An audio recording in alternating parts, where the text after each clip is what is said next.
Hello everyone, I'm CoolGuy, welcome back, and today the Black Armory dropped. With this patch, some exotics have been reworked, so in this video we're going to be taking a look at a couple of exotic chest pieces of the Warlock's Chromatic Fire and the Hunter's Gwisin vest. I say Gwisin is a little bit easier for me. Both were very powerful, but they weren't working as intended. Let's start off with the Chromatic Fire. Kills with kinetic weapons, create an elemental explosion in the element of your subclass. They say that they fixed an issue where the explosions were doing less damage than intended. Now pre-patch, the Chromatic Fire was actually really good, and the damage from the explosions was exceptional. So I was really excited to see what changed. I had some concerns, but the test had some good results. What to remember is it had 2 explosions after a kill pre-patch. You could pair this with Ace of Spades for a total of 3 explosions. The Chromatic Fire post-patch has been changed to just 1 explosion, and it's been said that that 1 explosion is going to have big damage, so let's see where it changed. Pre-patch in PvP, each explosion would do well over 100 damage, with a max of about 130 damage, but most of the time, due to distance, it landed just a little over 100 apiece for both explosions consistently. This was more than enough to get collateral kills when Guardians were grouped up, and if you added on Ace of Spades, it was well more than enough. Now, from what I could tell, the explosions are slightly larger. It could be the same. But for my testing, it's more controlled in the Crucible to show the numbers post-patch. The explosion now does 208 damage.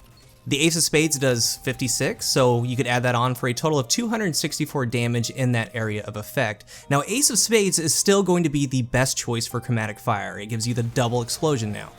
1 for Firefly, 1 for Chromatic Fire. If any kinetic weapons roll with Firefly and Black Armory, it is a must-have for Chromatic Fire. The distance has always been close to the explosion, so the further you are away, the more damage fall off there is. It gives us a collateral distance now of about 2 meters, which is very close. 3 meters can do about 188 to a little over 200 sometimes. It's inconsistent because it depends on which way the body flies after you get the kill.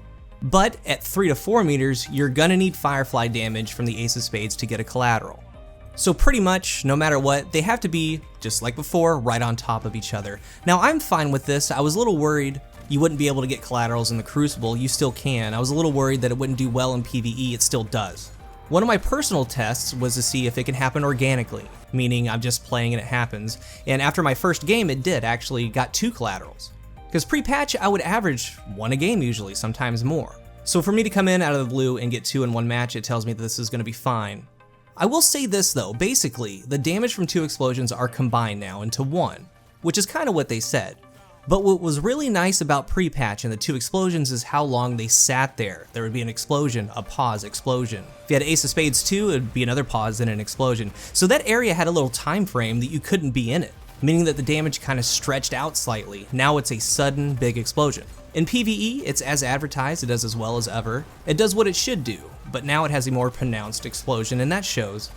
It's a really good change. The damage numbers are comparable. Now onto the Gwisin vest. It had a huge rework, kind of broken. Fixed an issue where kills were not required to extend the super uptime, fixed an issue where super was not extended after 10 or more so kills. Before it was an issue, and we talked about all this in great detail over the past couple weeks, the perk works now similar to the Bottom Tree Dawnblade, which is what I personally wanted, because with Bottom Tree Dawnblade, each kill kind of extends it. That's how the Gwisin works now, except you have to use the heavy attack to go into stealth mode. This change makes you pay special attention to your stealth time. With the new Spectral Blades buff, that super now lasts 30 seconds while you're in stealth mode. They made it to where now you drain less energy in stealth mode, so it's important to stay in it. And again, you have improved lunge ranges, all that stuff. For a detailed look at all those changes to Spectral Blades, there's a link down in the description if you want to check that out further. When in Spectral Blades, you need to be in stealth as much as possible. That hasn't changed. Since the Gwisin vest perk is working how it should work when you read the perk, vanish after Spectral Blade kills for more super energy, you need to make sure you get right back into stealth mode after a kill. As far as usage, you can still use a mixture of light and heavy attacks, but again, always remember to go right back immediately into stealth. It still uses a sort of bank system for super energy, so if you get a double kill, 2 or 3 kills, you're going to get more of a bump back to your super energy than if you only had just gotten 1 kill. You just have to be a little bit more careful. In the Crucible, if you see a single target out in the middle of nowhere not paying attention, you would go up to them in stealth mode, use your heavy attack this time. That way you would get the kill, go back immediately into stealth, gain that super energy, and start stalking the battlefield again. Because you don't really want to waste that energy coming up to him, using a light heavy attack, then a heavy attack to go back into stealth. So just use the heavy in the first place. But that's only for single targets. Remember that there is a cooldown, so you can't use a heavy attack, then immediately use another heavy attack. That's actually hurtful to your super meter. So if they're close, just use that mixture of light and heavy attacks, but always end with the heavy attack to go right back into stealth. Before, you were capped out at 5 orbs, about 10 kills. You can go a little bit further than that. Now it's longer in that sense, And I was getting footage, but I decided it's not really worth it to test how far you can really go, how many kills you can really get, because no matter what, the super is going to be drained now. It's going to be over, and when using this exotic, as you can see right here in Gambit, I do good damage. I'm just mindful of where my super meter is. I do some damage, go find an ad, get a kill on it, come back, and then finish the job on the Prime Evil. It still works great. This adjustment was 110% needed though.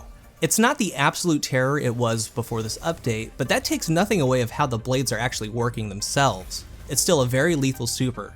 If you are a Gwisin Vest user, you cannot use this exotic the way you were using it. You need to pop it close to a group of ads, close to a group of enemies, get the kills, get right back into stealth. The most important thing and the most important tip remains, get in and get out.